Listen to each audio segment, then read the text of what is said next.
প্রায় প্রতিদিনই আম আর কাঁঠাল খাওয়া হচ্ছে। আম তো একদিনও মিস যায় না, তবে কাঁঠাল 2-1 দিন পর পরই খাওয়া হচ্ছে। তো এখানে ভাজা চালের গুঁড়া দিয়ে কাঁঠাল খেয়ে নিচ্ছিলাম। অনেকগুলো কাঁঠাল খেয়েছিলাম ওই দিন, ছোট্ট ছোট্ট রোয়া ছিল, খেতে খুবই ভালো লাগছিল। এরপরে বাদাম ভেজে নিচ্ছিলাম, বাদামগুলো পুড়িয়ে ফেলেছি, গাইস কি যে একটা অবস্থা। আমার হাতে শুধুমাত্র জিনিস নষ্টই হয়, অকর্মার ঢেকি একটা আমি। তো যাই হোক, পরদিন সকালবেলার ভিডিও এটা। এখানে রুটি ভেজে নিচ্ছি আর সাথে ডিম ভাজি করে নিচ্ছি। প্রতিদিনের যা কাজ আর কি, রুটি আর ডিম ভাজা সকালের একটা নিয়মে পরিণত হয়েছে প্রতিদিন রুটি খাওয়া। তো এই যে ডিম ভাজা হয়ে গেছে, এটা দিয়ে সকালের নাস্তা করেছি। আর এর সাথে একটু চা বানিয়ে নিয়েছিলাম, দুধ চা করে নিচ্ছিলাম। রুটি দিয়ে কিন্তু চা খেতে আমার কাছে ভালোই লাগে। এখন এই চা দেখে তো আমার আবারও খেতে ইচ্ছা করছে। তো যাই হোক, ভিডিওতে ফিরে আসা যাক। বলেছিলাম না, আম কাঁঠালের সিজন, প্রতিদিন আম কাঁঠাল খাওয়া হবেই। তো এইটা আমের রস, একটু দুধ দিয়ে আমি আমের রস করেছি। আর এই যে আমি আবার আমের পুডিং বানাতে লেগেছিলাম, কারণ প্রথমবার ফেল হয়েছি। এবার এখানে একটু লাচ্চা সেমাই ব্যবহার করছি, ইউনিক ইউনিক রেসিপি ট্রাই করছি আর কি। আর দুপুরের জন্য কি কি রান্না করলাম না করলাম সেগুলো আপনাদের সাথে একটু শেয়ার করি।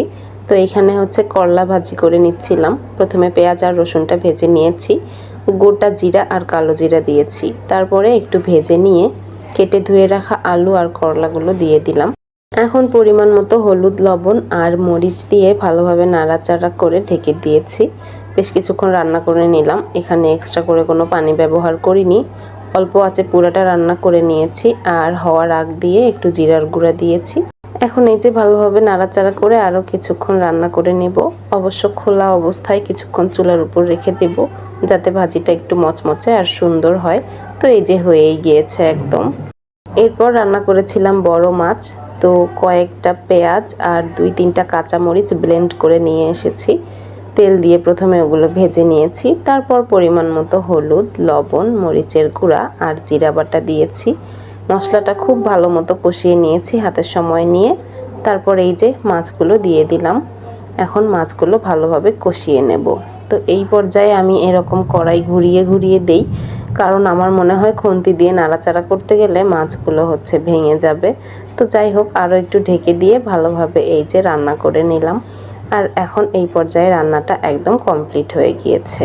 ওদিকে আবার একটা সবজিও রান্না করা হচ্ছিল, কারণ শুধুমাত্র মাছের ঝোল দিয়ে খাওয়া হবে না, আমাদের বাসায় যেহেতু রেগুলার সবজি খাওয়া হয়। আর এই যে পুডিং হয়ে গিয়েছিল, তারপরে ফ্রিজে রেখেছিলাম সেট করতে দেওয়ার জন্য।